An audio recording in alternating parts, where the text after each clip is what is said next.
LPT, for those of you going to college for the first time this month, go to class. No matter how hungover, tired, or busy you may be, being present is the most important factor in succeeding in your first year as you adjust to living independently. Missing class is a slippery slope to failing out. Elaborating on this, showing up where you are supposed to be, when you are supposed to be there and not stealing things is about 80% of life. My university charged $300 per student for a potential theft fee every semester. So we stole things like napkin dispensers, salt, pepper, hot sauce etc. We were paying at that point, so why not? Edit. Fun fact: my university, Miami in Ohio, is one of 4 universities to have a president, Harrison, and a Super Bowl winning QB, Roethlisberger, graduate. When you preemptively punish someone, what do you think is going to happen? The school is going to replace the old crap with new stuff the students unknowingly funded? In all seriousness though, how can they justify a theft charge for each student when people usually don't steal shit? Because last time they overcharging for books that are the same material rearranged yearly, Pearson Education lost a distribution center. Elaborating on this. Go to class. Go to professor's office hours. Ask questions. You need 3 to 4 letters of recommendation. Don't sit in class thinking it's boring. Try getting into a top grad school or professional program with a GPA as low as a 2.50. That's nothing to the admissions committee. Didn't do any volunteering or working a job during an undergraduate, prepare to get denied like no tomorrow. The only time you get exceptions is if your extracurriculars align with your career in the major you've chosen, such as volunteering at a hospital, while you have a biochemistry major, and you are in a research lab concerning cancer cures. However, you need to keep getting A and B grades to be competitive with other applicants who have 3.2 to 3.7 GPAs.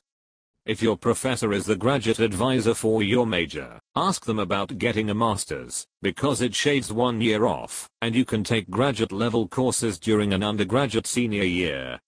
At least you one up the guy with the bachelor, and job markets will consider it over one with a bachelor. This is coming from a guy who didn't do shit during undergraduate years with only research as something related to career, and a cumulative GPA barely over 3.00 and only started working. My only regret for wasting time and not thinking ahead before I met someone who wanted to play hardball. Sleep more than you study. Study more than you party. Party as much as possible. Words I found on Reddit that I wish I followed. Because all work and no play makes for a poor university/college experience, but all play and no work makes for a very short university/college experience. Or very long, which is also problematic/expensive. You know, a lot of people go to college for 7 years. In my 10th year right now. It's a wild ride. Don't do it. Honestly, if I could do university again, I'd straight up just study more and party basically not at all outside of actual breaks. You get an obscene amount of time off as a student, even if it doesn't feel like it at the time. I mean, I did fine, graduated, work in my field etc etc. But I know people who got way more out of their time there than I did, and have had a major leg up in life because of it. I'm not saying don't socialize, but leave the serious partying alone. You're paying a fortune to be there, don't waste it. It amazes me how little free time I have as an adult versus how much I had as a student. It's fairly recent for me, about 3 years out, and that was by far the biggest adjustment for me after graduating college. I had 2 part-time jobs in college and still had more free time, even taking into consideration going to and studying 4 classes. So 8h 1 minute of sleep per day, 8h of studying, and 7h 59 minutes of partying, right? XD. This, but unironically. If you're actually working for all of those 8 hours, including classes, you should be doing pretty well. Well, you have to make time in between for necessary things like commuting, buying, cooking, and eating food, cleaning and the like, which can take up quite a lot of time. That's why you're supposed to party as much as possible, and not for the rest of the time. You can also take party as watching Netflix, gaming, or a hobby. As long as you follow the rule, you'll do great. No, party while you cook, clean and commute. Hey, if you can make it work. Rock on, brother. If you're 18, come from a strict upbringing, and don't yet know how you'll react to booze, this first year is not the time when you'll want to learn that you're an uncontrollable blackout alcoholic. My brother blacked out his first weekend in college after chugging vodka straight out of a bottle. First time he ever touched a drop of alcohol. My mom said I didn't realize Davis was that kind of college lol. I feel pretty glad that drinking vodka straight at 15 in the middle of a field campout is the norm in England. By the time I got to uni I didn't want to drink to get drunk anymore. This is why you should drink in high school and get it out of your system. I want to agree, but also drinking, heavily at least, in high school would be worse for brain development. A big part of the problem is the drinking culture in the US. If we were more accustomed to just having a beer or glass of wine with dinner during our high school years, I think there would be less of a desire to go crazy with it in college. A big part of the problem is the drinking culture in the US. The US. Drinking culture. Ha ha ha ha ha ha. Take it from an Englishman, mate, you guys are bloody wimps when it comes to drinking. You have an opioid culture, not a drinking culture. Edit, LMAO at how many of you are triggered by this?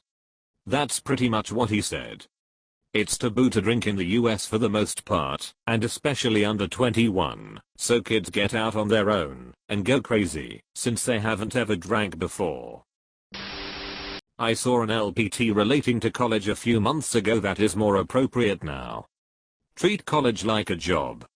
Work 9 to 5, on campus, go to class, and use time during the day not spent in class doing homework/studying.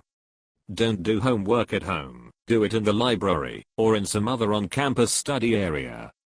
Do this and you will never be unprepared for a test, and you will never have to pull an all-nighter.